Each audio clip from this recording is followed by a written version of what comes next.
Wag! Malito! Please stop it, Jonathan! Masuyong pakikiusap ng dalaga sa lasing na binata. Sinubukan niyang itulak siya subalit wala siyang laban sa lakas nito.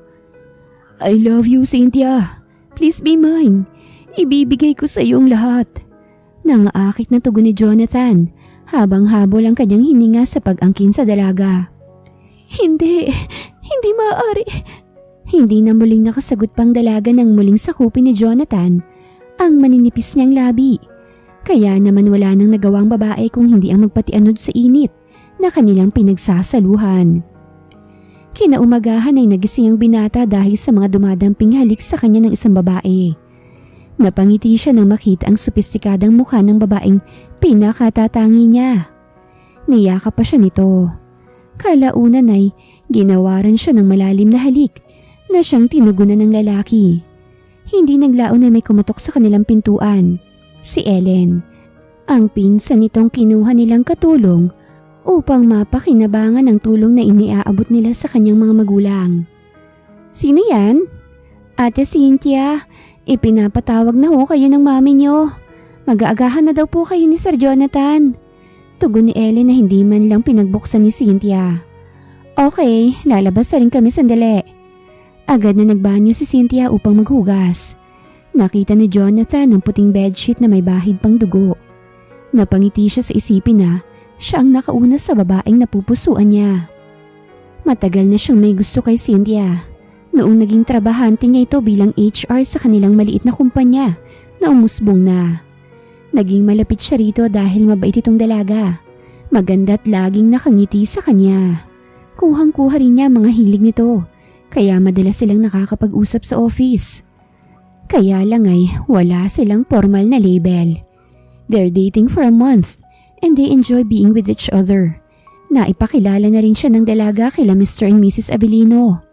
Kaya nga ng gabi na lasing sila at inihatid niya si Cynthia ay doon na siya nakapagpalipas ng gabi. At ang mas matindi ay nakaskor pa siya rito. Lalo pat siya ang kauna-unahan na nakakuha sa dalaga. Napangiti siya. Naisip niyang sundan si Cynthia sa banyo kaso saktong lumabas na ito sa CR. Jonathan, sumunod ka na lang sa dining, okay? Ani Cynthia na nagmamadaling inayos ang sarili bago lumabas. Okay, but... Pigil ni Jonathan sa dalaga na nakanguso pa. Pinapaalalahanan na gusto nito ng goodbye kiss. Naparolyo naman ng mata si Cynthia sabay halik sa binata. Nagpatiuna na ang babae at naiwan si Jonathan upang siya naman ang magbanyo. Naalala niya mga ungol ng babae habang inaangkin niya ito. Kahit malabo sa kanya mga nangyari. Yun na at ang pinaka-the best na nangyari sa kanya sa kama. Yung makasamang babaeng natitipuhan niya. Sa hapagkainan, palihim na nakikinig si Ellen sa usapan ng mag-anak. Ano na? Kailan ba kayo magpapakasal? Dapat napaamo mo na yung mayamang lalaki na yan. Saad ni Mrs. Avellino. Don't worry, Mommy. Magpapakasal na kami soonest. Hindi pwedeng matapos ang buwan na ito na hindi ako makasal kay Jonathan.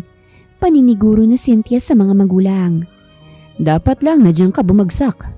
Hindi po pwedeng sa kung sino lang na walang maiaambag sa pamilya natin. Segunda naman ang kanyang ama. Ako pa ba, Daddy? I'm your precious unika iha. No one can resist my beauty. Pagmamalaki pa nitong sambit. Napakagatlabi na lang si Ellen nang marinig ang mga iyon habang nasa kusina siya. Hindi niya nagugustuhan ang motibo ng mga iyon sa binata. Lalo na't mabait na tao si Jonathan. Tumigil na kayo, paparating na siya. Abiso ni Cynthia sa mga magulang niya. Kaya naman napatigil sila sa paksa patungkol kay Jonathan. Iho, good morning. Have a seat nang makakain ka na. Paanyaya ni Mr. Avellino na ngiting-ngiti pa. Thank you, Tito. Masaya po akong makasama kayo sa agahan. Anya na nakipagkamay pa sa dalawang may edad na mag-asawa. Pasensya na po kung wala akong paalam na natulog rito. Dugtong pa niya. No son, it's okay. Walang problema yon. You're always welcome to our house. And please, do treat our house as yours. At saka pwede bang tawagin mo na lang kaming mom and dad din? Ani ni Mrs. Avellino. Medyo nakaramdam naman ng pagkailangang binata sa sinabi ng matanda.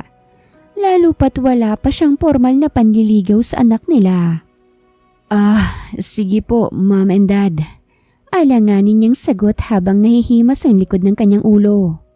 Heto, kain ka. Masarap yan. Si Mami yung nagluto niyan. Pagsisinungaling ni Cynthia na hinahainan pa sa Jonathan. Ang nagluto naman kasi talaga si Ellen. Ang sarap nga. Komento ni Jonathan na talagang sarap na sarap nga. Mapaparami ang kain ko rito Napatawa naman ang mag-anak sa papuri ng binata hanggang sa magtanong na ang mga ito. So, Jonathan, kailan kayo magpapakasal ng anak ko? Halos magdadalawang buwan na kayong nagde-date at magkasama pa kayong natulog kagabi. Anang ginang. Muntik nang masamid sa pagkain ng binata at napaubo na lang sa biglang tanong ni Mrs. Avelino. Mami! Sawing ni Cynthia na hinahagod ang likod ng binata dahil sa pag-ubo nito. Inabutan rin nila ito ng tubig. Huwag naman po kayong pabigla-bigla sa kanya. Ay, sorry iho. Na-excited lang kasi ako sa relasyon nyo Alam mo na, tumatanda na kami at gusto na naming magkaapo. Pagdadahilan ng ginang. It's okay, Mommy. I will tell Dad. Napasubong sagot ni Jonathan na ikinalaki ng mata nila sa tuwa. You're really a good man. May paninindigan kang talaga. Heto, kumain ka pa ng marami. Ituring mo kaming mga magulang mo rin. Saad pa ng ginang na dinagdagan ng pagkain ng binata. Napailing-iling na lang si Ellen sa pagiging desperada ng kanyang mga kaanak. Lihim na nagkatinginan ng mag-anak at ng pangisi sa bawat isa. Tila ba nagtagumpay sila sa kanilang plano na makuha ang loob ni Jonathan. Hindi man lang nagkaroon ng pagkakataon ng binata na mas makilala pang pamilya nila at maligawan si Cynthia. Nakakahiya rin naman kasi na ginalaw pa niya ito na hindi pa sila at isang buwan pa lang silang nagde-date. Pero nando na. Sa tingin niya ay mababait naman ang mga ito kahit ang dalaga. Alam niyang hindi siya nagkamali sa mga ito. Kaya desidido na siyang sabihin sa mga magulang ang nais nito at ng pamilya ng dalaga. Nang makauwi si Jonathan, ay kinausap na niya ang mga magulang tungkol sa plano nitong pagpapakasal. What? Kasal? Kay Miss Avelino? Gulat na wika ng kanyang ama. Bagamat mabait naman to at maluwag sa anak dahil uniko iho nila ito. At bukod pa ron, maayos nila itong napalaki. Pero kailangan niyang pag-isipan ng gusto ang gusto niyang mangyari. Anak, hindi ba masyado kang nagpapadalos-dalos? Saad naman ng kanyang ina na nagulat rin sa anak. Mama, Papa, sigurado na po ako sa kanya. Compatible po kami sa isa't isa. Marami kaming pagkakapareho ng hilig. And guess what? Gustong gusto ako ng mga magulang niya. Pangungumbinsi pa nito sa dalawa. Pero anak, kilalanin mo muna sila. Pakiusap pa sa kanya ng ina. Hinawakan ng binata ang kamay ng ina't numiti. Hindi na po ako baby ngayon. I can make my own decision. At isa pa po, baka magkaapo na kayo since may nangyari na po sa amin. Muling nagulat ang dalawang matanda. Sino ba naman ang hindi magugulat? Kung alam na hindi pa niya nobya ang babae tapos nagpaka na kaagad ito sa anak nila. O sige, kakausapin namin ang mga magulang ng babae. Saad ng kanyang ama na agad niyang ikinayakap rito sa sobrang tuwa. Tama bang desisyon mo na hayaang makasal ang anak natin sa babaeng yun? Sa totoo lang, wala akong tiwala doon. Parang walang delikadesa sa katawan. Saad ng ina ni Jonathan sa asawa nito nang nasa kwarto na sila. Ako man din pero hindi natin pwedeng baliwalain ang nangyari sa kanila. Baka sabihin nilang walang paninindigan ng anak natin. Ako nang bahalahan. Napabuntong hininga na lang ang ginang. Wala rin kasi silang mapagpipilian dahil iniisip din nila ang reputasyon ng anak kapag kuwa'y naghanda na sila upang makatulog. Sa tahanan ng mga Avelino, pinagbuksan ni Ellen sina Jonathan kasama nito ang mga magulang. May dala pa silang mga regalo. Matamis silang initian ng dalaga at maayos na pinapasok. Natuwa ang ginang sa kanya. Napakaamo kasi ng dalaga at parang magaan ang loob niya rito. Anong pangalan mo, iha? Hindi mapigil ang tanong ng ginang. She's Ellen. Si Jonathan ang sumagot na nakangiti rin sa kanya. Gustong mahimatay ni Ellen sa titig ng binata ngunit agad siyang tinawag ni Cynthia. Inutusan ito na gumayak na sa kusina. Kaya naiwan niya ang mga bisita. Sorry ho mommy and daddy kung katulong po namin ang kumausap sa inyo. Ani Cynthia na ayos kahit wala naman masyadong okasyon. Hindi naman nakaligtas sa pandinig ni Ellen ang pagtawag sa kanya ng pinsan na katulong. Parang gusto niyang maiyak kaso wala siyang magawa. Parang gustong masukan ng ginang sa pagtawag nito sa kanila ng mommy at daddy. Ngayon pa lang nila ito makakausap. Kahit sabihin na ikakasal na sila. Pero nakakahiya pa rin na umasta siya ng ganon. It's okay. Maayos naman kaming pinatuloy ni Ellen. Nangunot ang kilay ng dalaga sa narinig. Nagpakilala sa inyo si Ellen? Tinanong ko kasi. Anang ginang na parang hindi nagustuhan ang pagtatanong ni Cynthia. Pinsan po ni Cynthia yun. No wonder na ang gaganda ng lahi nila. Nagsalubong naman ang kilay ng ginang nang marinig na pinsan pala niya ito. Pero bakit kinakatulong? Tuloy ay nakaramdam siya ng awa para kay Ellen. Samantala, parang gustong pagalitan ni Cynthia ang binata dahil sa papuri nito sa pinsan niya. Naisip niyang nagagandahan pala ito kay Ellen. Kaso nakaharap ang mga magiging biyanan niya. Gusto pa sanang magtanong ng ginang tungkol kay Ellen nang dumating na ang mga magulang ni Cynthia. Balae! Welcome to our house! Masiglang bati ni Mrs. Avelino sa mag-asawa. Animoy perang dumating sa kanilang bahay, kaya todo beso-beso ito sa dalawa. Gustong mailang ng mga magulang ni Jonathan dahil sa inaasta nila. Ngunit kahit tutulman ay napag-usapan pa rin ang magaganap na kasal. Ayaw nilang tutulan ang kagustuhan ng kanilang anak. Naging enggrande naman ang kasal nila Jonathan at Cynthia. Ayon na rin sa demand ng mga magulang ng babae. Gusto sana nila Jonathan na bumukod na. Subalit ayaw ni Cynthia sa kadahilanan na ayaw pa nitong mawalay sa mga magulang. Ikalawa, wala naman talaga itong pagmamahal sa asawa. Pera lang ang habol niya rito. Wala nang nagawa sa Jonathan sa desisyon ng asawa. Wala naman yung problema sa kanya dahil mababait naman sa kanya ang mga magulang nito. Sunod ang layaw ni Cynthia sa asawa. Kung ano-ano na lang hinihingi kay Jonathan. Lumalabas ang pagiging materyosa ng babae. Ganon din ang mga magulang nito na pati sila'y naaambunan ng grasya. At kalaunan ay kusa nang nanghihingi ang mga iyon. Kung noon ay inaantay pa nilang kusang regaluhan sila ng lalaki. Ngayon ay alam nilang hindi makakahindi si Jonathan. Natuto na rin silang magdemand at kinapala na ang mga pagmumukha. Animoy ginawang unlimited ATM. Napailing-iling na lang si Ellen.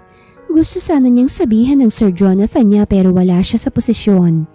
Mukhang hindi rin kasi alam na mga magulang nitong nangyayari sa anak nila. Naginagatasan lang ni hindi makita ni Jonathan na naaabuso na pala siya. Isang lambing lang ni Cynthia, nababahag na kagad siya. Kasi kapag hindi niya naibibigay kagad ang gusto nito ay nagtatampo kagad ang babae. Tumigil na rin to sa trabaho at panay na lang ang shopping, kaya hindi siya nakakatulong sa asawa. Nabubulag ang lalaki sa pagmamahal sa asawang pinaibig lang siya sa una. Walang magawa si Ellen upang mapagising sa katotohanan ng lalaking lihim niyang iniibig. Umaasa siyang sana tumigil na mga kaanak niya na hututan ng lalaki. Hindi rin kasi basta-basta ang inilalabas itong pera, lalo na noong magdemand ng sasakyan si Cynthia. Iniisip na lang ni Ellen na masaya naman ang Sir Jonathan niya sa pagbibigay sa asawa. Isa pa, kasado na rin naman sila, kaya kung anong pera niya ay pera na rin ng pinsan niya. Ipapanalangin na lang niya na mahalin din siya ng wagas ni Cynthia. Hero, for you. Ani Jonathan nang biglang sumulpot sa likuran ni Ellen. Hating gabi na noon at umiinom siya ng tubig dahil nagising siya sa maalinsangang panahon kahit may electric fan naman siya. Hindi kasi siya pinapagamit ng aircon kahit meron naman sa quarter niya. Ayaw nilang paaandarin niya yon. Ano po yan, sir? Hindi makatitig na tanong ni Ellen sa paper bag na inaabot ni Jonathan. Call me Jonathan. Kung makasar ka naman parang hindi ka namin kapamilya. Anyways, necklace yan for you. Regalo ko as my cousin-in-law. Hindi ko po matatanggap yan, sir. Hindi pa rin makatitig na sagot niya. Ngunit hinawakan ni Jonathan ang kamay nito at ipinahawak ang paper bag na mukhang mamahalin pa. Pagkatapos ay lumakad na itong paalis. Isang buwan na halos nang mapansin ni Ellen ang pagiging stress ni Jonathan. Kahit sa bahay ay nagtatrabaho pa rin to. Ni hindi inaantay ni Cynthia ang asawa kapag dumarating ng late. At kapag hindi naman siya nito nai-inform na uuwi siya ng late, inaaway pa siya nito na kesyo may ibang babae daw. Kumatok sa isang kwarto si Ellen kung saan naka-office si Jonathan. Mukha kasing baba dito sa trabaho at marami pang tatapusin dahil inuwi pa nito sa bahay. Pasok. Sagot ni Jonathan nang marinig ang katok. Nang makapasok ang dalagay, nakatuon pa rin sa mga papeles ang lalaki. Kumain ka na muna. Anang dalaga na inilapag sa mesa ang isang tray ng pagkain. Doon pa lang napasulyap sa kanya si Jonathan. Hindi na siya nagulat na si Ellen ang naghatid sa kanya ng pagkain. Madalas na siyang nag-aasikaso sa kanya. Napangiti siya kay Ellen. Kasabay nun ang pagkalam ng kanyang sikmura. Sakto yung paghatid mo ng pagkain. Nito na kahit nakangiti, ay naaaninag ni Ellen sa mga mata nito ang lungkot. Huwag pong masyadong subsub sa trabaho. Isipin niyo rin po ang kalusugan ninyo. Napabuntong hininga na lang sa Jonathan. Dahil hanggang ngayon ay pinupo pa rin siya nito kahit kapamilya nila ito. Just call me kuya kung naiilang kang tawagin akong Jonathan, okay? Doon pa lang napangiti ng matamis si Ellen. Sige po, kuya. Magpahinga na rin po kayo kaagad. Ilang araw ka na kasing babad sa trabaho. I need to do this. Bukas pupunta ang parents ko sa France para sa negotiation at 1 linggo silang magtatagal doon. Kaya inihahanda ko na ito. Napatango naman ang dalaga. Wala rin naman kasi siyang maintindihan sa business. Okay, balikan ko na lang yun kuya kapag tapos ka na kumain. No need. Just go to rest. Ako nang bahala dito. Ayaw man ni Ellen pero hindi na siya umalma pa. Ayaw niyang makadagdag pa sa isipan ng lalaki. Ngunit bago pa siya makalabas, ay tinawag siya ng lalaki. Ellen. Napalingon naman siya at nakita niya sa mga mata nito ang kakaibang titig. Salamat Anito na kahit magkahalo ang pagod at antok, ay nakangiti ito sa kanya. Tumango lang siya bilang tugon. Kung pwede lang niyang sabihin na handa niyang gawin lahat para sa kanya, sasabihin niya. Pero hindi maaari. Hanggang tanaw lang siya rito habang minamahal ng palihim. Halos hindi na umuwi si Jonathan sa bahay dahil medyo nagkakaproblema sa kumpanya. Ngunit hindi man lang nag-aalala si Cynthia ni hindi niya inaalam kung kumakain pa ba ito o hindi. Kapag tumatawag siya sa office, ang unang tinatanong niya ay kung maayos ang negosyo nila. Gustong mainis ni Ellen kapag naririnig niya yon, pati ang mga magulang nito. Mas importante pa ang negosyo kesa sa pagod ni Jonathan. Hanggang sa dumating ang masamang balita. Susunduin na sana nila Cynthia ang mga biyenan nito sa pag-aakalang may pasalubong to mula sa France. Nang mabalitaan nilang hindi na nakalapag pa ang eroplanong sinakyan ng mga biyenan. Nag-crash landing daw ito sa isang isla. Ang cause daw ay nawala ng hangin ng eroplano. Matapos tong lumipad na hindi pa napa-automatic ang pressurization system ng eroplano kung saan minemaintain nito ang pressure ng oxygen sa himpapawid. Nanlumo si Jonathan sa balita. Halos wala na nga siyang tulog at kain. Humaharap pa siya sa problema ng kumpanya. Tapos malalaman niyang namatay ang kanyang mga magulang. Hindi na rin makilala ang mga labi nito. Pero due to DNA testing, nakilala rin ang bangkay nila. Kahit papano'y naiuwi ang mga labi nila. Upos na upos siya habang iniiyakan ng kabaong. Hinagod naman ng kanyang asawang kanyang likod. Panaka-naka rin tong lumuluha pero hindi gaanong nasasaktan. Condolence kuya. Pagdadalamhati ni Ellen. Hindi gaya ni Cynthia. Mas magapang kanyang mga mata kaysa sa kanyang asawa. Gustong yakapin ni Jonathan ang dalaga dahil mukhang siya pang mas nakakaintindi sa kanyang nararamdaman ng oras na yon. Ellen, dalhan mo ng kape ang mga bisita. Utos ni Mrs. Avellino na nakikipagtsikahan pa sa mga amiga. Animoy nakikipagtsismisan. Mukhang hindi rin to masyadong malungkot dahil nakakangiti pa ito. Ang kanyang asawa naman ay nakatutok sa kanyang cellphone. Napaupo na lang si Jonathan habang pinagmamasdan ng kabaong ng mga magulang. 2 araw lang pinaglamayan ng kanyang mga magulang dahil hindi po pwedeng huminto ang buhay. Kinakailangan rin niyang sagipin ang papalugi nilang negosyo. Sinarili na lang niya yun lahat dahil wala na rin na itutulong ang kanyang asawa na hindi nagdemand na wala siyang oras sa kanya. Para bang baliwala lang siya kay Cynthia.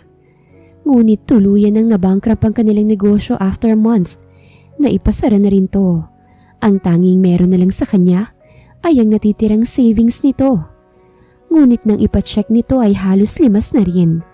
Nang mag-request siya ng history of receipts, ayun, naubos ng pamilya ng kanyang asawa sa kung ano-anong bagay. At ang mas malala, nag-negative pa siya sa kadahilan ng patuloy pa rin sa paggamit ng credit card ng asawa at hindi rin ito nahuhulugan. Lugmok na lugmok si Jonathan kaya naman naglasing siya. Halos nawala na lang sa kanyang lahat. Tapos may asawa pa siyang walang kakwenta-kwenta. Pagka-uwi niya sa bahay na lasing ay tumabi siya sa kanyang asawa na mahimbing na natutulog. Ngunit itinulak siya ng kanyang asawa. Ano ba, Jonathan? Baho mo! Maligo ka na nga. O di kaya doon ka nalang matulog sa sala. Kita mo ngang natutulog ang tao eh. Singhal nito na tinakpan pa ng kumot ang katawan. Pagak na napatawa ang lalaki. Hindi niya kayang sigawan ng asawa dahil kahit na lasing siya, alam niyang nakikipisan pa rin sila. Kaya naman lumabas siyang susuray-suray at pumunta sa veranda. Doon siya tahimik na umiiyak habang sinasampal-sampal ang sarili. Habang ginagawa niya yon, ay biglang may pumigil sa kanyang mga kamay. Si Ellen. Tama na kuya. Anito na may pag-aalala. Bigla niyang niyakap ang dalaga at humagulgol. Hinayaan naman siya ni Ellen at niyakap pabalik ang lalaki. Ang miserable na kasi niya at walang nandyan para damayan siya. Tanging ang dalaga lang nakisimpatya sa kanya. Tanging si Ellen ang palaging nandyan upang damayan siya at umintindi sa kanya kahit wala itong sinasabi. Lumipas ang araw at nagsimula nang mag-email ang bangko kay Jonathan na naniningil na. Han, ano to? Nanggigigil na ipinakita ni Cynthia ang mga cards at pahampas na inilipag sa lamesang nasa harapan ni Jonathan. Bakit hindi na yan gumagana lahat? Invalid na daw lahat yan? Grabe yung pahiya sa akin sa mall kanina. Tinanggalan mo na ba ako ng pera? Gusto niyang sigawan si Cynthia pero pinakalma niya ang sarili upang maiwasan ang eskandalo sa mga kapitbahay at baka mas lalo lang silang hindi magkaintindihan. Huminga siya ng malalim bago sumagot. Cynthia, alam mo namang nagsarang negosyo natin. Isa pa halos araw-araw kang nagsha-shopping. Pati savings natin limas na rin. So kasalanan ko pa. Kasalanan ko bang na ipinangako mong bibigyan ako ng magandang buhay? Akala ko ba limpak-limpak ang salapi mo ha? Anong nang gagawin natin ngayon? Kung may pera ka pa dyan, akin na. May kailangan akong bayaran sa kaibigan ko. Gustong mahulog ng panga ni Jonathan sa tigas ng kanyang asawa. Teka, paano kang nagkautang sa kaibigan mo? Romolyo naman ang mga mata ng babae. May Hermes bag kasi siyang hindi pa nagagamit. Nagandahan ako kaya binili ko. But since all these stupid cards aren't working, hindi ko nabayaran. Napapikit si Jonathan habang hinihilit ang kanyang sentido. Magkano ba yun? Kalmado pa rin niyang tanong despite of his anger. It's only 1.3 million. Latest din naman kasi yun. Parang gustong mahimatay ni Jonathan. Only 1.3 million? Diin pa nito sa sinasabi. Tumango ang babae. Seryoso ka ba? Nahaharap na nga tayo sa kahirapan. Gusto mo pang manghingi ng 1.3 million just for that bag? Are you serious? Hindi makapaniwalang saan niya habang nandidilat pa. Na-realize niyang mahirap makaintindi ng asawa. Isa pa, napakamakasarili nito. Alam mo Jonathan, sabihin mo lang kung ayaw mong magbigay. Hindi naman kita pipilitin. Pero imposible naman na wala ka pang pera dyan. Kasi kasasara nga lang ng negosyo mo, hindi ba? Marunong ka nang magtago Pwes, isaksak mo sa baga mo yung tinatago mong pera.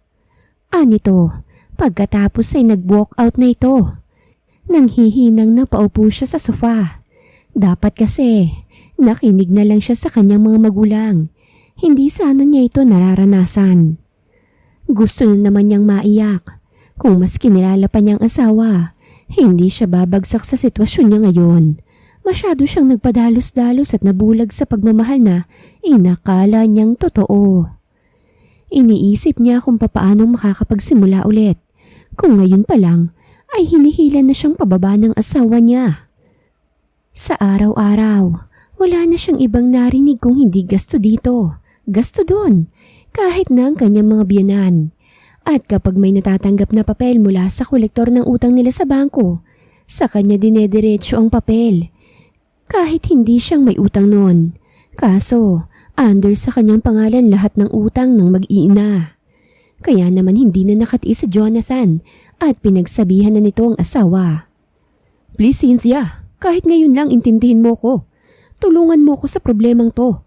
Total ibinibigay ko naman lahat ng gusto mo. Simula pa nung ikasal tayo. Pakikiusap na nito sa asawa. Bukod kasi sa hindi ito tumitigil sa pagiging materyosa, ay lagi rin itong umaalis kapag hindi nakakakuha ng pera mula sa kanya, na para bang batang nagtatantrums. So sinusumbatan mo na ako, ganon? Na akong may kasalanan kaya naubos ang pera mo. Ganon ba Jonathan? Di ako na. Malay ko ba na hindi ka makagalaw-galaw mag-isa without your parents? Kasi kung hindi sila nawala, okay pa sana yung negosyo mo Pero nung nawala sila, binagsak mo. Tapos ako yung sinusumbat-sumbatan mo? Nag-init ang tenga ng lalaki nang mabanggit ang yumaon niyang mga magulang. Kamunti ka niya ng ambahan ng babae. Sige, saktan mo ko. Lumabas ng tunay mong ugali. Singhal ni Cynthia. Pero mas lumakas pa ang loob nito nang dumating ang kanyang mga magulang. Nagmamadaling pumasok sa bahay ang mag-asawa. Jonathan, dinig na dinig sa labas ang away ninyo. Sinisingil mo bang anak ko sa mga naibigay mo?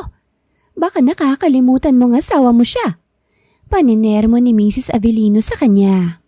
Halos siya lang napagsabihan na parang bata at hindi man lang pinangaralan ng kanyang sariling anak. Habang ang biyenan nitong lalaki ay napapailing, dismayadong nakatingin kay Jonathan.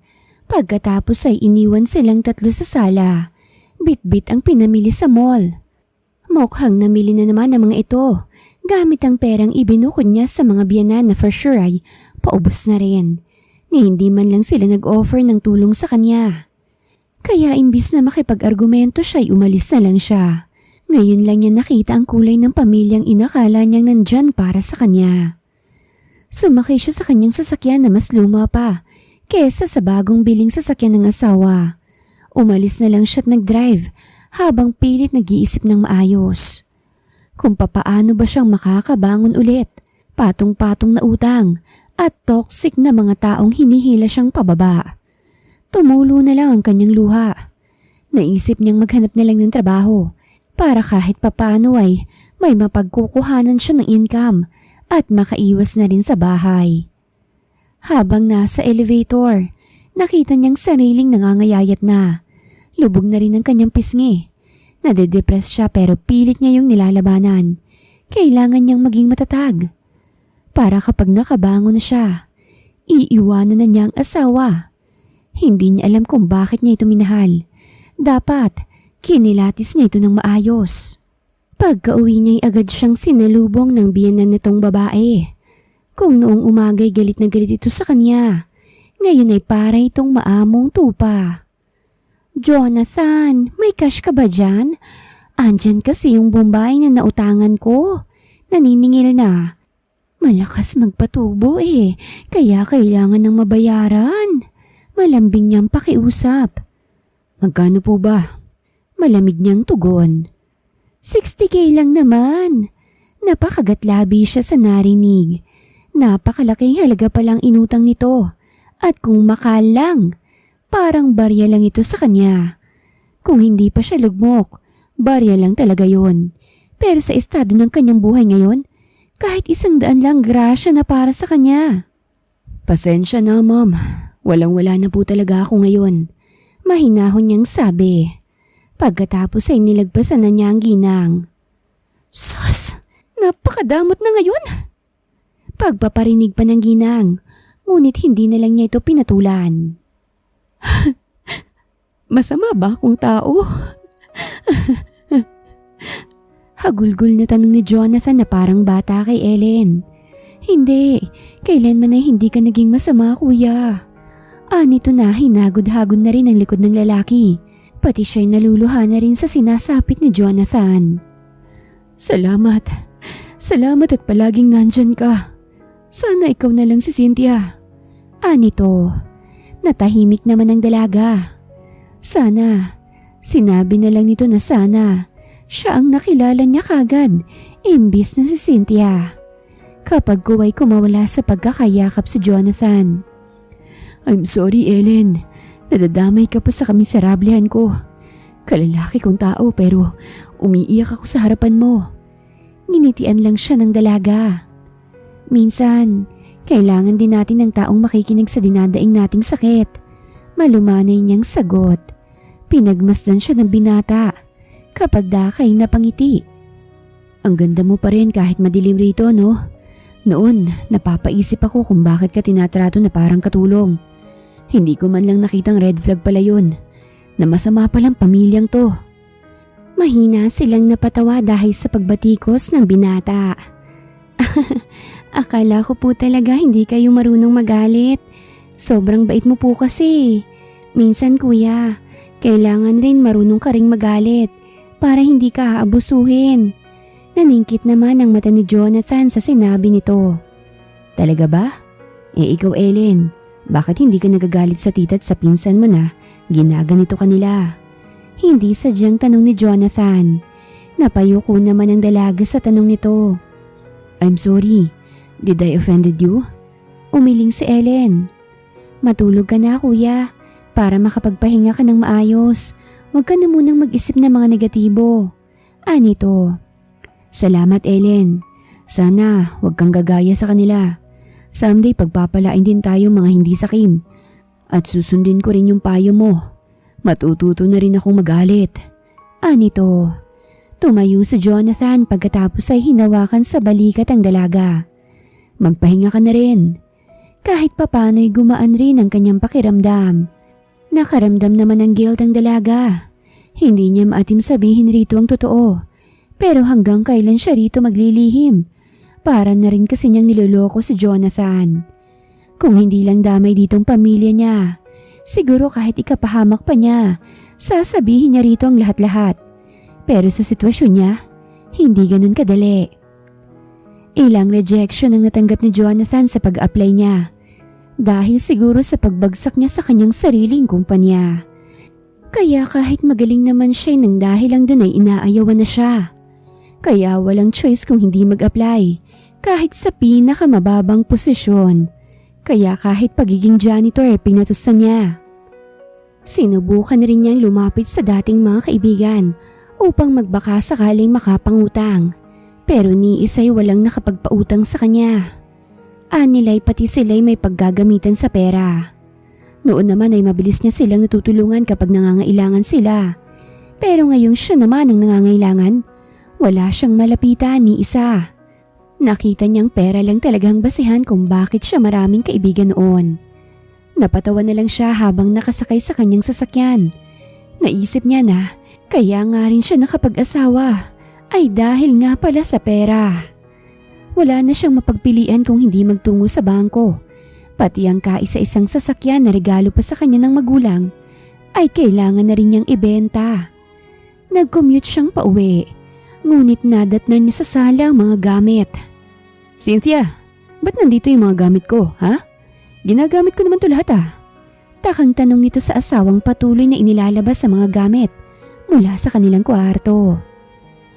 Malamang kailangan mo nang lumayas dito. Hindi ba't janitor ka na ngayon? OMG! Ni sa hinagap hindi ko naisip na papasukin mo yung trabaho na yan. From an heir to a janitor? Ano na lang ang sasabihin ko sa mga kaibigan ko? Nandidilat niyang asi kay Jonathan. Pati yung credit cards pinaklose mo? For what, huh? Sabat naman ang kanyang binang babae na kalalabas rin lang sa kwarto.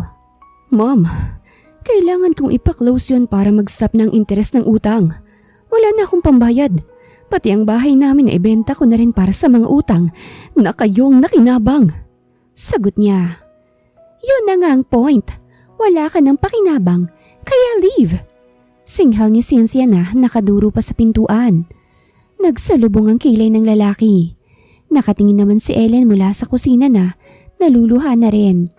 Mo'y gustong gusto siya nitong lapitan. Pero pati siya'y walang magawa. Bakit? May iba ka ba? Ako ang nakauna sa'yo. Pinanindigan kita't pinakasalan. Binigay ang mga gusto mo kahit nalulugmok ako. Pero ni minsan hindi ko naramdaman na asawa kita. Tumawa naman si Cynthia nang makitang miserableng itsura ng kanyang asawa. Nakikita mo ba yung sarili mo? Ang haggard mo na. Bukod sa wala ka nang pera, pumangit ka pa. And let me tell you, wala naman talaga akong pagmamahal sa'yo. At yung nakasiping mo dito nung unang gabi? Si Helen yun. Siya yung pinatabi ko sa'yo. Lasing na lasing ka nun eh. Nanlaki ang mata ni Jonathan sa narinig. Hindi totoo yan, sagot niya. Talaga ba? Bakit hindi si Ellen ang tanungin mo? Paghahamon pa nito. Umagos ng tuluyan ang luha ni Jonathan nang bumaling siya sa nakasilip na dalaga. Totoo ba yun? Totoo ba yun, Ellen? Ngunit hindi sumagot ang dalaga. Bagkus ay naluluha itong yumuko.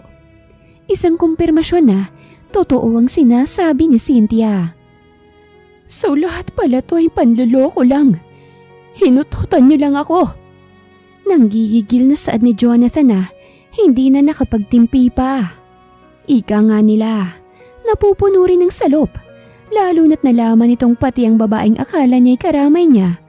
Kasabwat rin pala nila. Kaya pala nung gabing lasing na lasing ito'y panay sambit niya na mali ang ginagawa nila. Kasi si Ellen pala yun. Kaya pala hindi niya maramdaman sa asawang naranasan niya nung unang gabi nila kapag kasipin niya ito. Kasi hindi naman pala talaga siya yun.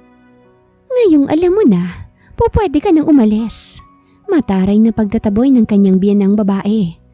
Nagdangis ang panga ni Jonathan. Mga walang hiya kayo. May araw din kayo.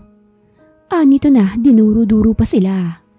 Ngunit imbis na matakot ay tinawanan lang nila ito na animoy mga baliw. Shoo! Shoo! Ani pa nila na parang nagtataboy ng hayop. Wala na rin naman kasi silang poproblemahin dahil lahat ng utang ay under kay Jonathan. Isa pa, may natitipuhan na namang mayaman si Cynthia. Kaya wala na talagang pakinabang sa kanilang lalaki. Pinagpupulot ni Jonathan ang kanyang mga gamit at padabog na lumayas. Napakagatlabi naman si Ellen habang tinatanaw ang lalaking mahal niya. Hindi niya maatim ang sakit na pinagdadaanan niya ngayon. Gayong pati siya'y nanloko rin sa kanya. Kitang-kita niya sa mga mata nito ang disappointment nang tanungin siya nito. Nahimas na lang niya ang kanyang tiyan na hindi pa tuluyang umuumbok dahil sa sinabi ng doktor na maliit siyang magbuntis. Palihim kasi siyang nagpapacheck up nang makaramdam siya ng sintomas. At ang tatay ay walang iba kung hindi si Jonathan. Nang nasa kwarto siya'y tutup niya ang bibig habang humahagulgol. Pinipigilan niyang huwag masaktan dahil makakasama yun sa baby nila. Pero hindi talaga niya mapigilan, lalo ngayong alam niyang hindi na niya makikita ang ama ng kanyang anak. Kung alam lang nito na wala siyang mapagpipilian dahil ipapakulong ng mga magulang ni Cynthia ang kanyang ina. Ang ina kasi nito ang una nilang kinatulong. Ang dahilan ni Mrs. Avellino ay parusa yun sa kanyang kapatid dahil sa pagpatol nito sa isang magsasaka. Kahit ang totoo ay mapang-alipusta talaga ito. Imbis na tulungan ng kapatid nito, ay mas diniin pa ni Mrs. Avelino ang kanyang ina. Lalo pa nung magkasakit ang kanyang ama. Humingi ng tulong ang kanyang ina sa kapatid nito. Subalit dinilay pa nila ang kanyang sweldo. Dahilan upang mapilitang nakawan ng kanyang ina ang mag-asawa. Halos hindi niya kilalaning kapatid ang kanyang ina dahil dinitain pa ito sa kulungan. Kaya upang mapagbayaran ang perang nanakaw ng kanyang ina, siya nang nagtrabaho para na rin maalagaan ng kanyang ina ang tatay niya. Gusto rin naman niyang makapagpahinga ito sa probinsya nila. Alam kasi niyang nakakaranas ng pangmamaliit ang kanyang ina mula mismo kay Mrs. Avelino. Kaya nga nang utusan siya ni Cynthia na tabihan si Jonathan, ay hindi na niya ito tinanggihan. Lalo pa tinatakot siya nito na itutuloy ang kaso sa kanyang ina pag hindi siya sumunod. Labag man sa loob pero ginawa pa rin niya. Matagal na siyang may lihim na pagmamahal sa binata, lalo na noong una niya itong makita. Bukod kasi sa mayaman to'y napakabait pa. Kapag bumibisita to sa kanila at saktong nagtatapon siya ng basura, ay tinutulungan siya nito. Hindi rin ito nagdedemand ng kung ano-ano para hindi siya laging mautusan. Kapag nakikita niya to, lalo na kapag nakangiti ay hindi niya maiwasang kiligin. Ngunit dahil sa pagpapaibig sa kanya ni Cynthia, ay hanggang tanaw na lang siya. Nagsisisi siya kung bakit hindi niya nabalaan kagad ang lalaki nang malaman ang plano ng mag-ina na paibigin siya. Akala niya'y gusto rin siya ng pinsan niya at hindi lang talaga sa pera. Pero nagkamali siya. Sa sobrang bait ni Jonathan ay hindi na nito napigilan ng mag-anak na ubusin siya. Awang-awa siya sa lalaki. At the same time ay sising-sisi. Kinuha niyang paper bag na hindi pa niya nabubuksan. Yun ang regalo sa kanya ni Jonathan. Itinago niya ito ng maayos sa takot na baka makita ng kanyang pinsan. Hindi nga rin niya alam kung anong itsura ng alahas. Nang mabuksan niya ang kahay, ganun na lang ang gulat niya.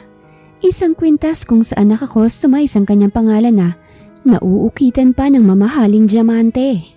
Alam niyang mahal yun dahil sa nakapangalan sa box. Isang brand yun ng Pandora box kaya nayakap na lamang niya iyon. Tuloy tumulo na naman ang kanyang mga luha. Naisip niyang kung saan na ba napadpad si Jonathan, kung may matutuluyan na ba ito. Tinanaw niya ang kalsada mula sa kanyang bintana. Nang makatulog na ang lahat, ay lumabas siya sa kalsada. Umupo sa may gutter at umaasang babalik ulit si Jonathan. Pero nakailang oras na siya doon subalit walang Jonathan na bumalik. Bagsak ang kanyang balikat na pumasok. I'm sorry Jonathan kung wala akong nagawa. Sana gabayan ka ng Panginoon. Pananalangin nito. Nagpatuloy ang kanyang trabaho sa araw-araw. Ngunit mas tumindi pa yun nang mag-uwi ng lalaki si Cynthia. Isang mayamang lalaki na nagdadala lagi ng mga kaibigan. Kaya halos wala siyang pahinga. Dahil sa lagi na'y naghahanda siya ng pagkain para sa mga ito. Lalo na kapag nagsisleep over doon ang lalaki. Kaya nakaisip ng paraan si Ellen. Palihim niyang kinukuhanan ng paglalampungan ng dalawa. Umaasa siyang makakatulong yon balang araw. Tulad ng pangangaral niya kay Jonathan, kailangan matuturing magalit at maging masama upang hindi maabuso. Matagal na siyang nananahimik.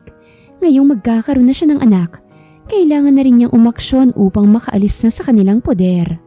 Ngunit 1 linggo pa lamang ang lumipas ay muling nagpalit ng lalaki ang kanyang pinsan. Kahit nakakailang lalaki na si Cynthia at laging inuuwi ay hindi man lang ito sinisita ng kanyang mga magulang. Kung hindi ba naman mga mukhang pera.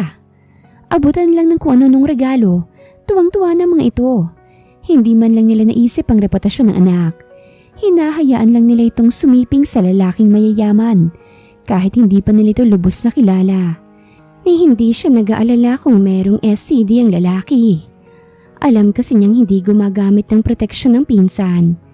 Minsan na niyang narinig ang usapan ng mag-ina na magpapabuntis siya. Nang sa ganun ay maobligang lalaki na gastusan siya. Niwala silang pakialam sa ipinagbubuntis niya. Alam na rin kasi nila dahil sa pag-umbok nito. Magpipitong buwan na rin kasi yon. Hindi nababawasan ng pag-uutos nila. Pati pampacheck up niya ay napipilitan silang ibigay. Buisit! May utang na nga nagpapacheck up pa. Masyado ka kasing nagpatianod sa pagbayo ng Jonathan na yun eh. Kaya ka nabuntisan. Leche! Sermon pa sa kanya ng tiyahin. Magbibigay nga sila pero kung ano-ano namang maririnig niya. Masakit man subalit hindi niya po pwedeng pairalin ang sama ng loob para sa kanyang anak. Napapadalas ang pagtulog ng bagong lalaki ni Cynthia sa kanila.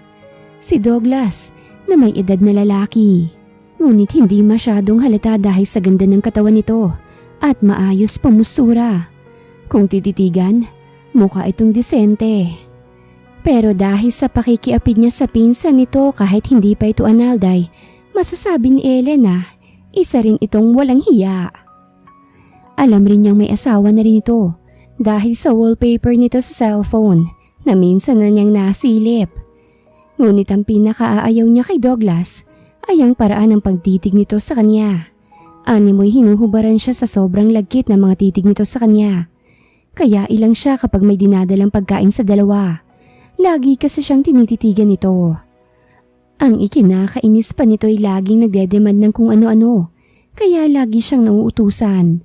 Alam niyang paraan yun ng lalaki upang makita siyang palagi. Kaya laging nakababa ang tingin niya at hindi sinasalubong ang mata ng lalaki. Hindi naman kasi po pwedeng samaan niya ito ng tingin. Baka magalit ang pinsan niya. Lalo na't parang gold ang lalaki sa pamamahay na yon. Papaano hindi magiging gold? Kung ano-anong bagay ang binibili niya. Isa pa, lagi itong nagsasaboy ng pera habang tumatawa. Halatang halata na ginagawang aso ang mag-anak. Alam ni Ellen na deep inside, pang-iinsulto yun sa mag-anak. Ngunit hindi yun nakikita ng mag-anak kapag pera na ang pinag-uusapan. Hanggang isang gabi, sa sobrang init at dahil na rin siguro'y buntis siya, naubusan siya ng tubig sa kanyang kwarto. Kaya kahit puyat ay nagpunta siya sa kusina upang uminom ng tubig. Ngunit gayon na lang ang gulat niya nang may yumakap sa kanya mula sa likuran. "Hayop! Sino ka? Bitawan mo ko!" Singhal ni Ellen habang nagpupumiglas. "Shh! Silent babe. Bibigyan kita ng maraming pera basta pagbigyan mo lang ako." Boses ni Douglas. Napaiyak naman siya pagkatapos ay kinagat ang kamay ng lalaki na pilit tumatakip sa kanyang bibig. Napaaray naman ang lalaki dahilan upang masapak niya sa pisngang dalaga. Sabay mura. Dahil doon ay nasagin ni Ellen ang basong ipinatong niya sa lamesa. Kaya nahulog at nabasag yon. Dahilan upang magising ang kanyang tita at pinsan. "Anong kaguluhan to?" Sigaw ni Mrs. Avelino. Gumapang naman at nagtungo si Ellen sa ginang. "Tita, gusto niya po akong bastusin." Iyak niyang sumbong. "That's not true. She seduced me to extract money from me. When I refused, she bit my hand. That stupid girl." Pagsisinungaling naman ni Douglas. Imbis na paniwalaan ang kanyang sumbong, ay siya pang nakatanggap ng sampal mula sa kanyang pinsan. "Ang landi mo ah! Iwas-iwasan mo nga yung boyfriend ko?" Singhal ni Cynthia na nakaduro pa sa kanyang mukha. Pagkatapos ay malambing na binalingan ng lalaki. Sabay akay sa kanilang kwarto upang magamot kagad ang kinagat ni Ellen. Nang magkasarilinan sila ng ginang, ay saka siya nito hinarap. "Tita, binastos po talaga niya ako eh. Bakit ayaw niyo maniwala sa akin?" Hagulgol niyang sumbong. Nagpamewang naman ang kanyang tita. "Hindi naman sa hindi ako naniniwala. Napapansin ko rin naman kung papaano kang titigan ng lalaki na yon. Pero kasalanan mo rin kasi. Lalabas-labas kang mag-isa kahit may ibang lalaki rito. Saka hindi ko siya po pwedeng sisihin. Kaya ikaw na lang ang umiwas. Tatanga-tanga ka kasi." Anito, saka siya tinalikuran. Kahit masama ang loob ay hindi na siya sumagot. Ano pa bang aasahan niya sa mga ito? Sila nga ibinugaw siya kay Jonathan para sa pansarili nilang interes. Ito pa kaya? Kailangan na niyang makalaya ron. Baka mamaya niya na'y madamay pati ang baby niya. Ngunit imbis na makagawa ng paraan ay nagsimula na siyang pag-initan ni Cynthia. Pagkatapos maramdaman ng kanyang pinsan na mas natitipuhan siya ni Douglas kesa sa kanya. Kung ano-ano na lang ang pinapagawa nito kahit hindi naman niya kailangang gawin. Basta kung ano man ang matripan niyang ipatrabaho, Ipagagawa talaga niya kay Ellen. Kahit napakalaki na ng tiyan nito. Halos araw-araw ay hindi niya inuubusan ng trabaho ang dalaga. Hindi ba't nasosobrahan ang pagmamalupit mo kay Ellen? Saad ng ina ni Cynthia habang pinagmamasdan nilang dalaga na sobrang pawisan dahil sa pagbibilad nito sa araw. Inutusan kasi ito ni Cynthia na gupitan ng mga damo. Ano ba, Mami? Tulong ko na nga yan sa kanya para hindi sila laging nakikita ni Douglas. Pasalamat nga siya at nilalayo ko siya sa lalaking yon. Isa pa mapapadali ang panganganak niya dahil exercise na rin yan. Kaya dapat pang magpasalamat pa siya sa akin. Paliwanag ng babae. Kung sabagay, napapakinabangan rin naman. Sagot naman ng ginang. Samantala, halos umikot ng mundo ni Ellen dahil sa pagkahilo. Pilit niyang tinatapos ang trabaho upang makapagpahinga na. Pero para na talaga siyang mawawala ng malay. Hanggang sa bigla na lang siyang natumba at nawala na nga ng malay. Huling nakita na lang niya yung tumatakbong mag-ina habang sumisigaw. Ngunit bigla na lang siyang nakaramdam ng basa mula sa kanyang binti. Natakot siya sa isipin na baka napano na ang kanyang anak. Yung baby ko. Huling nasabi na lang niya bago nawala ng malay. Nagising na lang siya na nasa ospital na siya. At ang mas nakaagaw sa kanya ng pansin ay ang tiyan na naging flat na. Nasaan ang baby ko? Napalapit naman sa kanya kagad ang kanyang tita na nooy kapapasok lang sa kanyang kwarto. Nasaan na po yung anak ko? Iyak niyang tanong. Halos hindi niya malaman kung anong gagawin. Naalala kasi niyang nawalan siya ng malay nang pumutok ang kanyang panubigan. Babangon na sana siya nang may maramdamang kirot sa kanyang tiyan. Ellen! Huwag ka na munang magagalaw. Makakasama yan sa tahi mo. Tatawag na muna ako ng doktor. Dagdag gastos na naman yan kapag bumukay ang tiyan mo. Napahiga siya ulit dahil sa tahi na nahila. Dali-dali siyang sinuri ng doktor nang makarating ito. Pagkatapos ma-check ng doktor ang kanyang vital signs, ay saka palang sinabi sa kanya na maayos nilang nailabas ang bibi niya. Napaiyak na lang siya. Akala niya'y napano na ang kanyang anak. Masyado kasi siyang napaaga sa panganganak. Nang makaalis ang doktor, ay saka pa lang siya hinarap ng kanyang tita. Ang laki ng nagastos dito sa ospital. Si Douglas ang nagbayad rito. Bilang kabayaran daw kinakailangan mong sundin ang kanyang pabor. Mataray nitong pag-aabiso sa kanya. Mukhang hindi gustong malaman ni Ellen ang nais ng lalaki sa kanya. Ano po yun? Nag-aalala niyang tanong. Umaasang hindi totoong hinala niya. Alam mo naman na natitipuhan kanya, hindi ba? He's asking for a one-night stand. Totale nakapanganak ka na rin naman. Magbabayad pa siya bukod sa binayaran niya rito sa ospital. Biglang nagsilaglagan ng kanyang luha sa narinig. Kapapanganak pa lang niya pero binubugaw na siya kagad ng kanyang tiyahin. Ayoko po. Kaga ka? Gamitin mo nga yung utak mo. Naririnig mo ba yung sinasabi mo? Magbabayad daw ako kahit na anong mangyari. Basta hindi ko na po ulitin ang pinagawa niyo sa akin kay Jonathan. Pagmamatigas niya. Pwes magbayad ka ngayong katapusan ng buwan. Tignan ko lang kung hindi ka bumuka ka. Kala mo kung sinong malinis? Makalayas na nga. Boba! Nito bago siya nito tinalikuran. Umiiyak na pinalis ng dalagang kanya mga luha. Hindi niya alam kung anong malaking kasalanan para makaranas ng ganito. Iniwan na siya ng tiyahin sa ospital hanggang inihatid sa kanya ng nurse ang kanyang anak. Walang paglagyan ng kanyang tuwa nang makitang anak. Parang sa isang iglap ay nakalimutan niya lahat ang problema. Hello baby Jonah. Andito na si mommy. Huwag ka nang umiyak. Anito na lumuluha pa rin. Masayang masaya siya dahil sa wakas nakarga na rin niya ang kanyang anak. Nang ma-discharge na siya, pinagpahinga lang siya ng isang araw dahil kinakailangan pa rin niya magtrabaho. Mas nadoble pa ang kanyang hirap dahil sa pag-aalaga sa anak. Isa pa, hindi na nila ito mapilit na sumiping kay Douglas dahil sa lumalaban na siya. Anya sa kanyang tiyahin ay magsusumbong siya sa asawa ni Douglas, kaya't damay-damay na sila sa nakinabang sa lalaki. Hindi na nakaalma ang ginang dahil mas matindi yon kesa ipakulong ang kanyang ina. Hanggang magsawa na si Douglas kay Cynthia at dahil hindi nito naangkin si Ellen ay hindi na ito dumating isang araw. Tawag ng tawag sa kanya si Cynthia pero walang Douglas na sumasagot. Hindi nito alintana kung asawa nito mismo makakasagot sa sobrang kadesperadahan niya. Dahil doon ay sapilitang pinalayas ng mag-ina ang dalaga. Bumalik ka na lang dito kapag may pambayad ka na. Dahil kung hindi mo makukuha ang anak mo. Anang ginang na binagsakan pa siya ng gate. Umiiyak si Ellen habang nakatanaw sa bahay. Kumakatok at nagmamakaawa na ibalik ang kanyang anak. Nang hindi siya magtagumpay na makuha ang kanyang baby, ay umalis na siya. Mukhang hindi rin naman kasi siya pagbubuksan hanggat wala siyang dalang pera. Mabigat man sa loob ay umalis siya upang maghanap ng paraan para mabawi ang kanyang anak. Habang inis na pinagsasabihan ni Cynthia ang baby na akala niya'y naiintindihan siya, ay natapik na lang siya ng kanyang ina. Para kang baliw, alam mo naman na sanggol yan.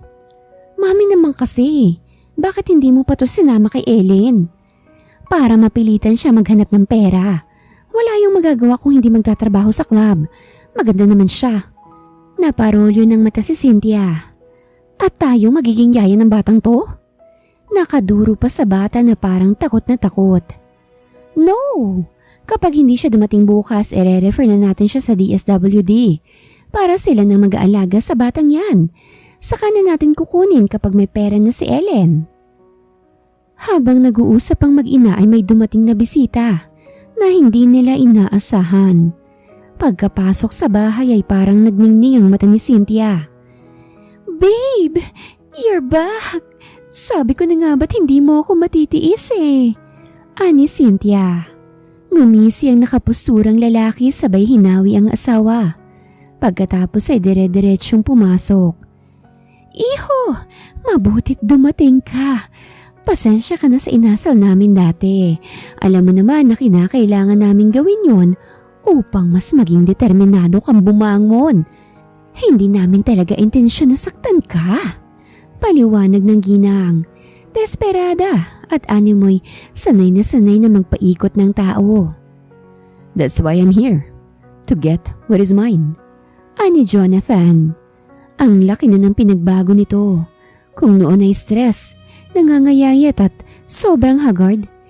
Ngayon ay gumanda na ang hubog ng kanyang katawan at mas lumitaw pa ang kagwapuhan nito kesa nung bago niya pa nakilala ang asawa. Ang layo na ng ipinagbago nito. Babe, yes, papayag ako na bumukod na tayo. I am yours and you're mine. Ani Cynthia na iba ang interpretasyon sa sinabi ng asawa.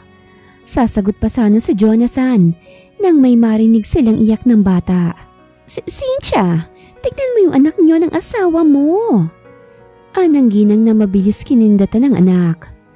Jonathan, halika. Kailangan mong makita ang anak natin. Ani Cynthia na naiintindihan naman kaagad ang ibig sabihin ng ina. Sumunod ang lalaki. Nang bubuhatin na ni Cynthia ang sanggulay, mas lalong lumakas ang hagulgol ng bata. Animoy, takot na takot sa kanya. Asiwang-asiwa naman si Cynthia. Pero kahit nahihirapan siya sa pagpapatahan kay Baby Jonah, ay pinilit pa rin niya itong kinarga. Halatang halata na hindi sanay ang baby sa kanya. Samantala, hindi maipaliwanag ang nararamdaman ni Jonathan nang makitang bata. Damang-dama niya ang luksong dugo na namamagitan sa kanila. Ang kaninang maangas na ekspresyon ay napalitan ng kalambutan. Kinuha niyang bata at kinarga. Doon pa lamang kumalma ang baby na parang damang-dama talaga nito na siya talagang tatay niya.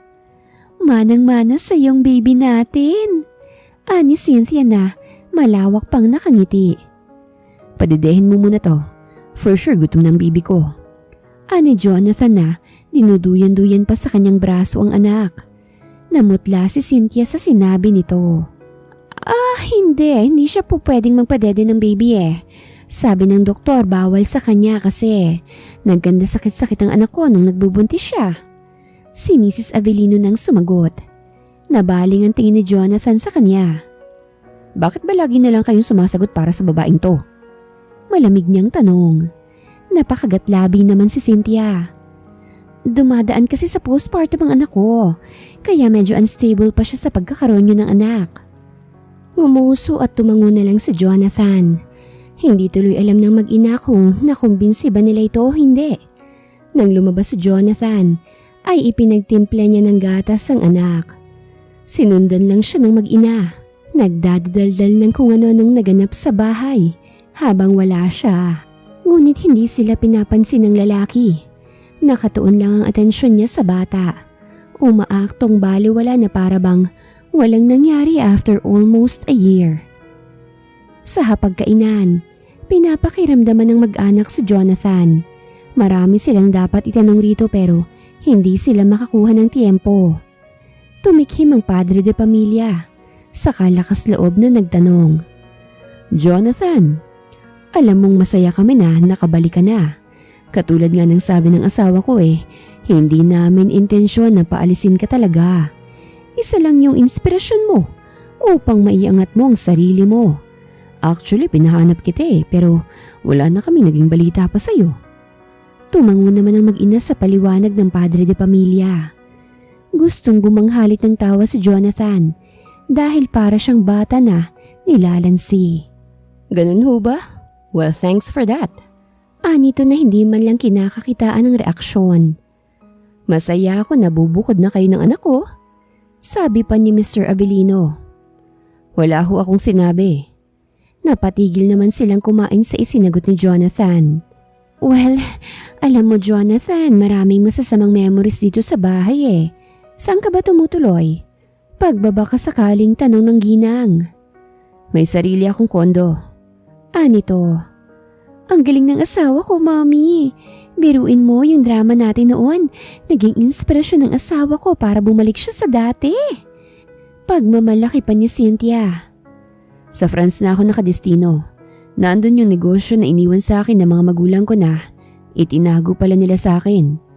Walang kasigla-siglang sabi niya. OMG, babe! Ibig sabihin ba nun uuwi na tayo doon?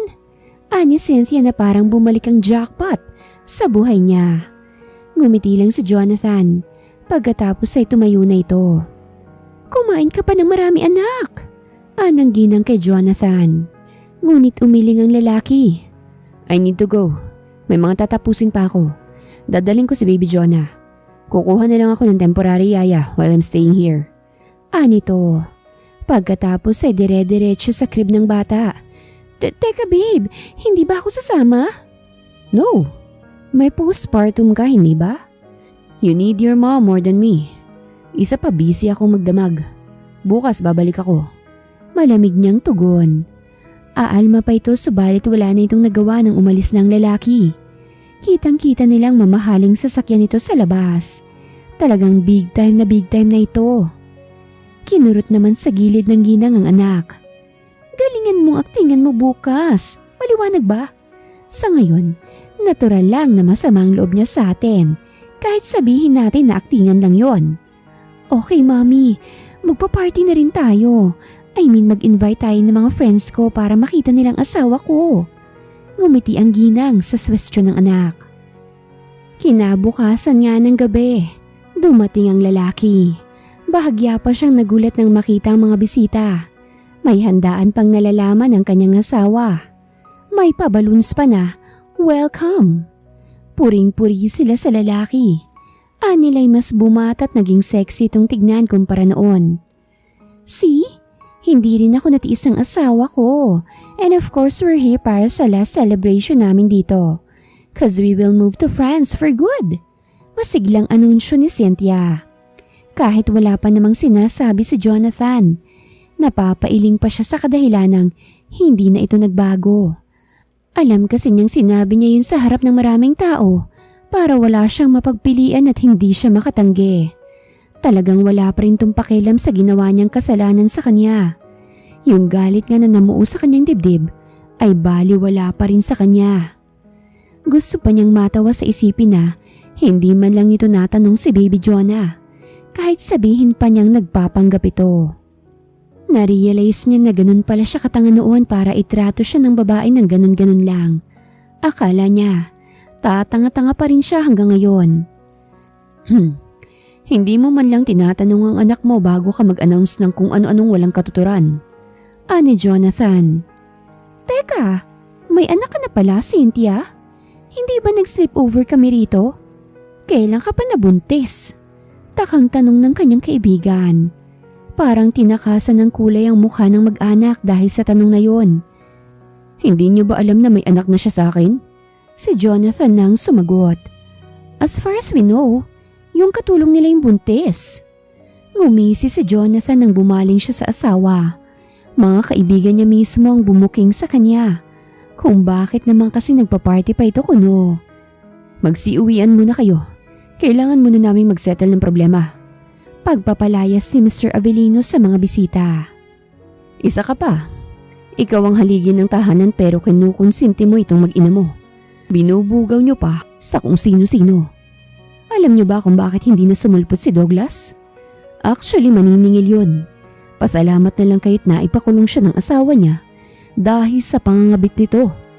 At ngayon, ikaw naman magaling kong asawa ang kakasuhan ko.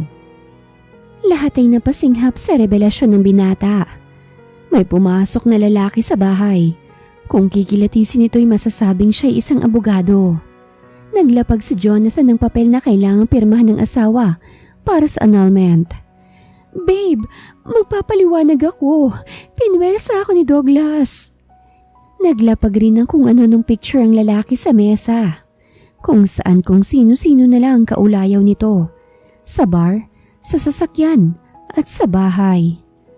Akala ko matinong tao ka. Pukpok ka pala.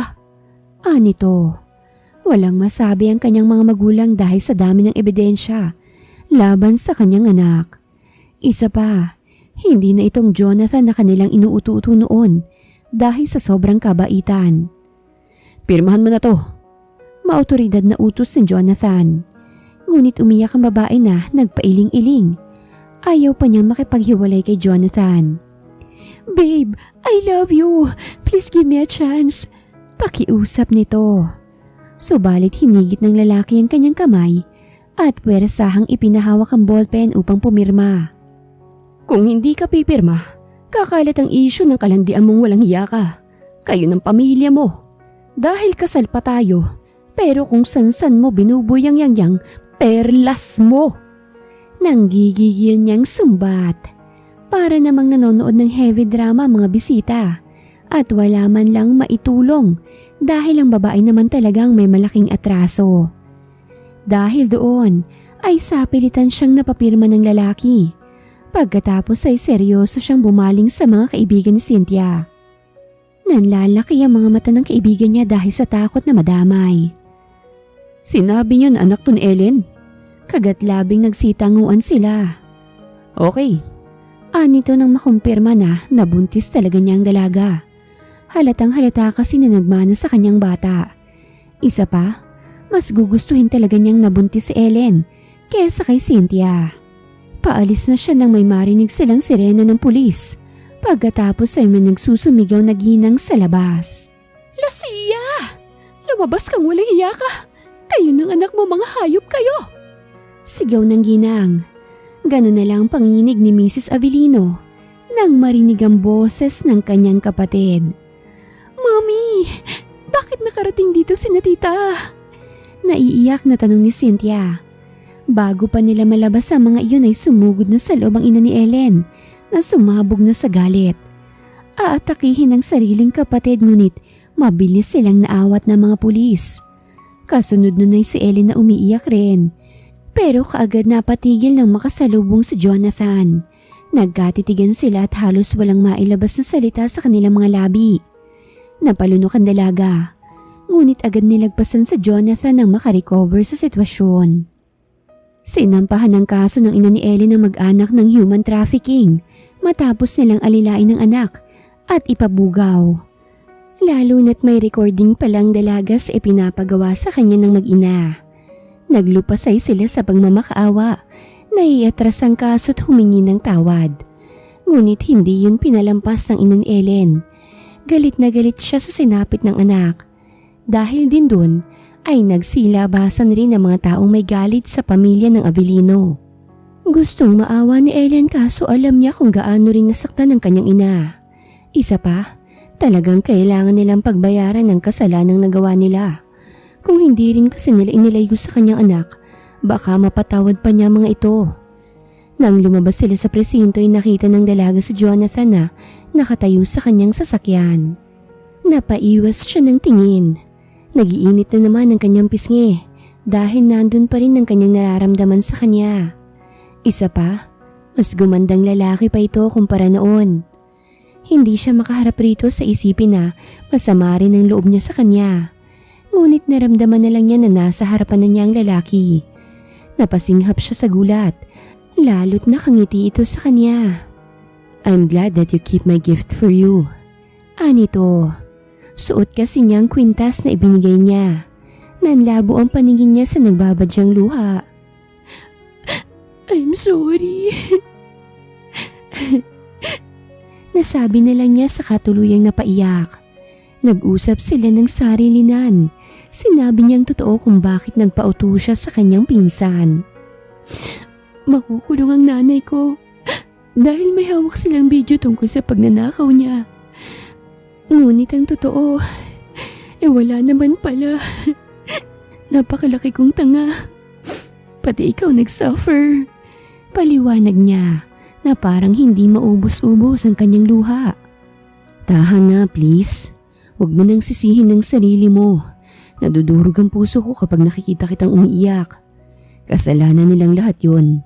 Isa pa kahit hindi mo ginawa yon, mapapakasalan ko pa rin naman siya. Dahil nagpauto ako. I'm glad na ikaw pa rin ang naging ina ng anak ko. Napadilat ang dalaga. Alam mo na? Ngumiti si Jonathan. Nasa akin siya ngayon. Kinuha ko siya kahapon. I know she's mine. Manang-mana kasi sa akin ang baby natin. Tuloy muling umiyak ang dalaga. Ngunit this time, niyakap na siya ni Jonathan. Tahan na, let's start again. Malumanay niyang sabi sa dalaga. Hindi ko ilalayo si baby. Pwede mo siyang mahiram anytime. Sambit ng dalaga. At sinong nagsabi na hihiramin ko lang ang anak natin? Kumawala sa pagkakayakap ang dalaga. Pag na-approve na ang annulment namin ni Cynthia, magpapakasal na tayo. Pero... Wala nang pero-pero. Mahal mo ba ako o hindi? Napaiwas ang tingin ng dalaga sa tanong na yun ni Jonathan. Hindi niya alam ang isasagot dahil sa bilis ng kabog ng kanyang dibdib. Hindi na ako yung dating bulag. Hindi na ako ang dating Jonathan na hindi makita kung sino talaga ang mga taong nagmamahal sa akin. I know, you've been loving me secretly. Pero hindi ko pinapansin yun kahit na... Tumigil siya sandalit hinawakan ang baba ng dalaga upang titigan ang kanyang mga mata. May nararamdaman na rin ako para sa iyo. Pinilit kong iwaksi yun sa kadahilan ng kasado na ako. Naging in denial ako. Pero ngayon, alam kong tunay na itong nararamdaman ko. Pero ayokong i-take advantage yun. Hayaan mong ligawan kita't iharap ang sarili ko sa mga magulang mo. Hindi na nakasagot ang dalagat niyakap na lang niya ang lalaki. Walang mapaglagyan ng kanyang saya, lalo na ang isipin na may nararamdaman rin sa kanyang lalaki na lihim niyang minamahal noon pa. Paulit-ulit na nagpabalik-balik si Jonathan sa probinsya ng dalaga upang ligawan to. Maraming kinikilig sa pangaharanan ng lalaki. Sa unay nagagalit pa ang mga magulang ni Ellen dahil siyang nakabuntis sa anak nila. Kahit sabihin pa na si Jonathan ay nalinlang din. Pero kalaunan, nang unti-unti nang nakilala si Jonathan ay napauo na rin sila. Hindi dahil sa yaman nito, kung hindi sa kabaitang taglay nito. At nakita naman nila na mahal din ng anak nila ang lalaki. Pagkalipas ng ilang buwan na panliligaw ni Jonathan, ay sinagot na siya ni Ellen. Narealize ni Jonathan na nasa tamang tao na talaga siya. Alam niyang si Ellen na talaga ang para sa kanya. Bukod sa may delikadesa, may prinsipyo din ito. Isa pa, bukod sa kanya'y hindi mga oportunista ang mga magulang niya. Kahit na mahirap lang sila'y kinikilatis nila ng mabuti ang nanliligaw sa kanilang anak. Hindi kagaya ng kanyang ex-wife na number 1 na kumukonsinti sa kanya ang mga magulang. Teka lang, honey. Ani Ellen nang nakapaibabaw na sa kanyang asawa. Why? Don't tell me na idadaing mo na naman na mali itong ginagawa natin. Napatawa naman si Ellen sa asawa. Naalala pa pala nito ang unang nangyari sa kanila. Sira, hindi. Naiihi muna ako. Napasimangot naman si Jonathan sa sinabi ng asawa. Kapag kuway gumilid na siya. Mabilis namang tumakbo si Ellen sa banyo. Hila-hila pa ang gown niya mula sa kasal. Kasalukuyan kasi silang nag-honeymoon. Honey, bilisan mo naman. Sigaw ni Jonathan na halatang hindi na makapag-antay. Ngunit ganun na lang ang pananabik na naramdaman niya nang lumabas ang asawa sa banyo. Nakatapis lang ito ng tuwalya at nakasuot pa ng maskara. What the heck? You're so hot. Mapang-akit na naglakad si Ellen habang papalapit sa kanyang asawa. Pagkatapos ay gumapang to sa higaan. Hindi na nakapag-antay si Jonathan at hinila na ang asawa. Natawa na lang si Ellen habang pinaghahalikan siya ng asawa sa kanyang leeg. Pagkatapos ng isang buwan ay bumisita muna sina Ellen sa puntod ng mga magulang ng asawa. Mom, I know na mas gusto mo si Ellen. Tama ngang sabi nila, mothers knows best. Huwag ka mag-alala, masaya na po kami. Kasama ang anak namin at future mo pang mga apo. Salamat sa pagsisecure ng future ko. Kahit sa kahuli-hulihan ay siniguro niyong hindi ako magiging kawawa. Ani Jonathan sa puntod ng mga magulang. Wala kasi siyang alam na sekretong nagpatayo ng business sa mga magulang sa France. Kaya nung time na napalayas at naghikahos siya, ay natagpuan siya ng attorney. Niyakap na tinatanaw ang mga isla sa Pilipinas na lilisanin na nila. Wala na siyang mahihiling pa dahil kasama na rin naman niya ang mga magulang. Hindi niya inaasahan na ibibigay sa kanya ng Diyos ang lalaking lihim niyang minamahal. Pagkatapos magtiis at mapagdaanan ng mga pagsubok sa buhay, nakamit na rin niya ang kasiyahan. Doble-doble pa dahil sa mga angels nila. Oh, anong iniisip mo? Tanong ni Jonathan. Napalingon naman siya sa asawa na nooy nakahawak sa kanyang kamay. Mahigpit yung hinawakan ni Ellen at umiling. Wala akong masabi sa sobrang pasasalamat ko sa Diyos. Ngumiti si Jonathan. Pagkatapos ay hinalikan ng asawa. I love you. Masuyong wika ni Jonathan. I love you more. Wakas.